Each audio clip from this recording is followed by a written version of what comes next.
Game changer కదండి, cinema unit కదా. పోనీ వాళ్ళ ఏం మాట్లాడుతున్నారండి మీరు కూడా? అదేంటి ఏంది బండి సైలెన్సర్లు తీసుకొని ఇష్టపడ్డట్టుగా పిచ్చి వాగమని చెప్పి ఒక నాయకుడి పొజిషన్ లో అని చెప్తే దాని మీద కదా మాట్లాడేది మేము. లేదంటే గేమ్ చేంజర్ పోవటం వల్ల ఇంకో దానికన్నా గేమ్ చేంజర్ ఫంక్షన్ ఒక ఉప ముఖ్యమంత్రి మాట్లాడాల్సిన మాటలా ఇదే మళ్ళీ అల్లు అర్జున్ అరెస్ట్ కరెక్ట్ అయినప్పుడు ఇతను కూడా చేయాలి కదా. ఆవేశం కొంచెం కంట్రోల్ చేసుకోండి, నేను చెప్తాను సమాధానం. ఇప్పుడు అవి రెండు రకాలుగా చూడాలి సార్. ఆ స్పీచ్ ని వీళ్ళు తెలివితేటలు ఉపయోగించి రెండిటికి కలిపి చూస్తున్నారు. ఇక్కడ ప్రమాదానికి గురైన వ్యక్తి ఏమన్నా సైలెన్సర్ తీసుకొని వెళ్ళినట్టుగా మీకు రుజువు ఉందండి? ఎఫ్ఐఆర్ కాపీ ఇప్పటి వరకు పోలీసు వాళ్ళు ఇవ్వాల, అది మీ దిక్కుమాల గవర్నమెంట్ మీరు రోడ్లో రోడ్లు గుంతలు లేదని పోయి పరిశీలన చేశారు కదా, మీకు సైలెన్సర్ లేదైనా ఎఫ్ఐఆర్ అన్ని తీసుకెళ్లారు, ఉన్నాయి అన్ని పార్ట్స్, ఏదైతే మిగిలిన పార్ట్స్ మీకు కనీసం అవగాహన లేకపోతే ఎట్లా? మీకు అవగాహన లేకపోతే ఎట్లా? పోలీసులు ఎఫ్ఐఆర్ కాపీ ఇప్పటి వరకు బయట పెట్టలే. Point number 1. 2, అక్కడ ఉన్నటువంటి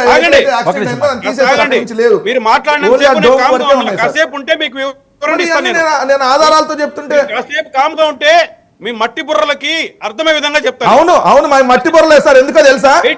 మేము చదువు మంచిది అన్నప్పుడు మాది మట్టి బుర్రలే, కొంతసేపు మీకు మద్యం మంచిది అనాలి మీ మంచి బుర్రలో. ప్లీజ్ వెయిట్ చేయండి, కాసేపు ఉండండి. ఎఫ్ఐఆర్ కాపీ ఇప్పటి వరకు ఎందుకు బయట పెట్టలేదు? విషయము ఇది ముఖ్యమైన విషయము, కాసేపు ఓపికగా వినండి. యువత ఎవరు ఈ విధంగా చెడిపోవాలని ఎవరు కోరుకోరు. అత్యంత బాధ్యతాయుతమైన మా ప్రభుత్వం యువత కోసం ఎన్నో పాటు పడతాం. ఒక సినిమా వినోదానికి సంబంధించిన సబ్జెక్టు గురించి మాట్లాడుతూ డిప్యూటీ సీఎం గారు చేసిన వ్యాఖ్యలు, ఆ వయసులో ఎవరైనా చేసుంటారు, మీరు చేసుంటారు, మేము చేసుంటాం. కాబట్టి ఎంటర్టైన్మెంట్ వేరు, భద్రత వేరు. మీరు రెండిటికి కలిపి మాట్లాడుతున్నారు. ఒక పెళ్లికి వెళ్తాం, పెళ్లి కొడుకు పెళ్లి కూతురు దారిలో ప్రమాదం జరిగితే పెళ్లి కొడుకు పెళ్లి కొడుకుని అరెస్ట్ చేయమంటావా? ఇదేనా నీ తెలివితేటలు? అంటే పవన్ కళ్యాణ్ గారు స్టంట్స్ పెడదాము, రాజమౌళిని పిలుద్దాం, ఏంది గ్రామాల్లో స్టంట్స్? మీ నాయకుడు ఎన్నికల ప్రచారాలకి ర్యాంప్ వాక్ చేశాడు. దారిలో పోయి వచ్చేవాళ్ళు గాయాలు అవుతాయి, ప్రాణాలు పోతాయి. అంటే ఇంక మానేసుకుంటావా నువ్వు? లేకపోతే నీ వల్లనే అని జరిగి ఒప్పుకుంటావా? ర్యాంప్ వాక్ దీనికి ఏం సంబంధం సార్? ర్యాంప్ చేసాడా లేదా? ర్యాంప్ వాక్ సభలకు వచ్చిన వాళ్ళు వెళ్ళినప్పుడు ఏమైనా యాక్సిడెంట్ సభలు అనేది పార్టీకి సంబంధించి పరామర్శ చేస్తారు సార్.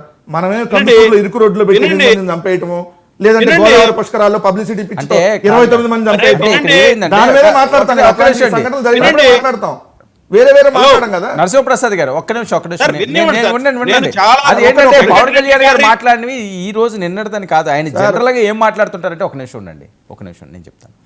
ఏదైతే యువత ఉన్నారో ప్రతి ఒక్కరూ కూడా ఏదో ఉద్యోగం కావాలి, లేకపోతే ఇదిగో ఇంటర్మీడియట్ చదివే నాకు ఇది కావాలి, ఇది కాకుండా వాళ్ళు సొంతంగా వాళ్ళ కాళ్ళ మీద నిలబడే విధంగా వాళ్ళు ముందుకు సాగాలి అన్న చాలాసార్లు ఈయన చెప్పారు. అందులో భాగంగానే నేను కూడా విన్నాను, కొంతమందికి కరాటే వస్తుంది, లేకపోతే గ్రామీణ ప్రాంతాల్లో కొంతమంది క్రికెట్ బాగా ఆడతారు, కానీ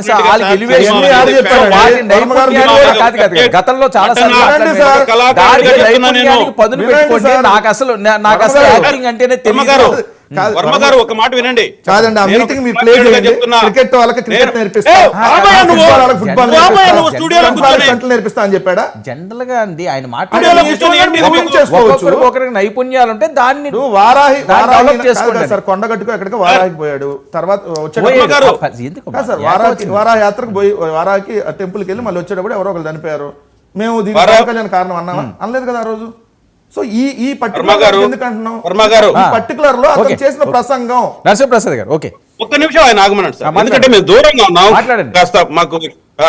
నేనేమంటానంటే ఒక కళాకారుడిగా చెప్తున్నా, తెలుగుదేశం పార్టీ రాష్ట్ర సాంస్కృతిక విభాగ అధ్యక్షుడిగా చెప్తున్నా, ఆయన చెప్పినటువంటి కళలకు సంబంధించిన విషయాలు ఎందుకు తప్పబడతారు మీరు?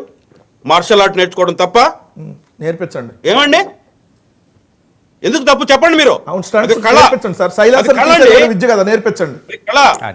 అది నేర్చుకోవాలి, సినిమా పరిశ్రమ రావాలి. సినిమా పరిశ్రమ లేకుండా చేశారు మీరు, భ్రష్టు పట్టించారు సినిమా పరిశ్రమను, మీరు కళల్ని నాశనం చేశారు మీరు. అబ్బో, మాట్లాడే అర్హత లేదు. అవును, బ్లాక్ లో టికెట్లు రాష్ట్రంలో అత్యధిక రెవెన్యూ సంపాదించి పెడుతున్న రంగాల్లో సినీ రంగం కూడా ఒకటి. మీరు ఎందుకు కాదంటారు? ఆర్టిస్టులు గౌరవిస్తున్నాం, మిమ్మల్ని ఖచ్చితంగా గౌరవిస్తాం, దాంట్లో నో డౌట్. నరసింహప్రసాద్ గారు, మిమ్మల్ని ఆర్టిస్ట్ గా 100% గౌరవిస్తాం, దాంట్లో నో డౌట్. గౌరవం కాదండి. కానీ మీరు వినండి. తోటి ఆర్టిస్ట్ ని అరెస్ట్ చేసినప్పుడు నోరు ఏమైంది? ఆవేదన వినండి. తోటి సినిమా హీరో అల్లు అర్జున్ గారిని అరెస్ట్ చేసినప్పుడు ఈ నోరు ఏమైంది? అయ్యా ఆర్టిస్ట్ నరసింహప్రసాద్ గారు